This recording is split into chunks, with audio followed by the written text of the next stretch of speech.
உங்களுடைய special quality என்ன? ஒரு சிங்கம் டெய்லியும் பூஜை பண்ணுதா? ஒரு புலி டெய்லியும் பூஜை பண்ணுதா? கடவுளை நம்புதா? கடவுள் இருக்கா இல்லையான்ற ஒரு திங்கிங்கே அது கிடையாது.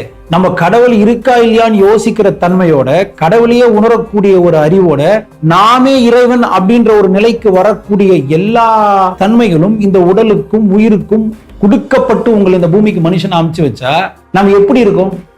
நல்ல வாழ்க்கை வாழ போறோம்ன்ற நம்பிக்கை கூட இல்லாம இருக்கும். நீங்க நல்ல வாழ்க்கை வாழ்றீங்களோ இல்ல வாழாம போறீங்களோ அது உங்க பிரச்சனை. ஆனா மனுஷனா பிறந்துட்டீங்க. நீங்க நல்லா இருக்க போறன்னு நினைச்சாதான் உங்களால இந்த உலகத்துக்கு நல்லது நடக்கும். நான் உங்களுக்கு கூட நல்லது செய்ய சொல்ல. அப்ப ஃபர்ஸ்ட் புரிஞ்சுக்கோங்க, நான் யாரு, படிச்சவன் படிக்காதவன் சக மனிதர்களோட கம்பேர் பண்ணாதீங்க. இந்த உலகத்துல எந்த படைப்பாவது எந்த உயிரினமாவது தன்னை மாத்திக்க முடியுமா? இல்ல ஒரு புலி நான் டெய்லியும் வேட்டை தான் ஆடணுமா? நான் முதல்ல மாதிரி தண்ணி உள்ள போய் அப்படியே நீந்தி நான் ஜாலியா என்ஜாய் பண்ணி முதலையோட பவர்ஃபுல்லா இருக்கு? கம்பேர் பண்ணாது. ஏன் கம்பேர் பண்ணாது? அதுக்கு மாத்திக்க கூடிய தன்மை கிடையாது. அதனால கம்பேர் பண்ணக்கூடிய மனம் கிடையாது. நீ யாரையோ கம்பேர் பண்றனா தப்பு இல்ல, ஆனா கம்பேரிசன்ல நின்னுடாது, அது ரொம்ப தப்பு. இன்னொருத்தோட உங்களை கம்பேர் பண்றது முதல் தப்பு. ஆனா அந்த கம்பேரிசன் வந்தோன்னு நீ என்ன புரிஞ்சுக்கணும்? என்னோட அவன் நல்லா இருக்கான்னு நினைச்சேன், தப்பு இல்ல. அவனோட நான் தாழ்மையா இருக்குன்னு நினைச்சேன், இது தப்பு. அப்ப என்னோட அவன் நல்லா இருக்கானா அவனை மாதிரி நான் நல்லா வர முடியுமா? வர முடியும். ஏன்னா உன்னுடைய கோர்ஸ் ஆஃப் லைஃப், உன் வாழும் விதம் கிடையாது, உன் வாழ்க்கையின் அனுபவத்தை மாற்றக்கூடிய ஒரு மிகப்பெரிய சக்தி உன்னோட ஏற்கனவே இயற்கையா கொடுக்கப்பட்டிருக்கு.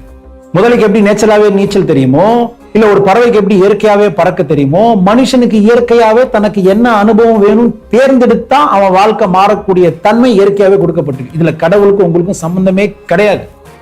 இதை நீங்க செய்ய ஆரம்பிச்சுட்டு அதுல சந்தேகம் வரும்போது அந்த சந்தேகம் உங்க மனசை குழப்பத்துக்கு ஆளாக்கும். அந்த குழப்பம் இல்லாம தெளிவான நிலையில இருக்கதான் அந்த இறை நம்பிக்கை. அந்த இறை நம்பிக்கைன்றது இறை ஞானமா மாறணும். ஏன்னா இறை நம்பிக்கைன்னு ஒண்ணு இருக்க வரைக்கும் தான் நிறைய மதம் இருக்கும். இந்த வள்ளலார் சொல்லாதது கிடையாது, ஆதிசங்கரர் சொல்லாதது கிடையாது, விவேகானந்தர் எக்ஸ்பிளைன் பண்ணாதது கிடையாது, காக்கபூஜண்டர் சொல்லாதது கிடையாது, ஒன்றே குலமும் ஒருவனே தேவனும் அப்படின்னு திருமூலர் சொல்லாதது மீறி யாராவது சொல்ல போறாங்க? கிடையாது. இருந்தாலும் நம்ம மனசு ஒத்துக்காது, ஒரு யதார்த்த நிலைக்கு வராது. இதையே நான் இதோட சொல்றேன், இது புரியாத வரைக்கும் நீங்க யாருன்னு உணரவே மாட்டீங்க. சொல்லுதல் யாருக்கும் எளிய, அறியவாம் சொல்லிய வண்ணம் செயல். நீங்க உண்மையான வாழ்க்கை வாழணும்னா நிஜத்தோட வாழணும், நம்பிக்கையோட வாழ முடியாது. நிஜத்துல இறைவன் இருக்கான், உனக்குள்ளே உயிரா இருக்கான்.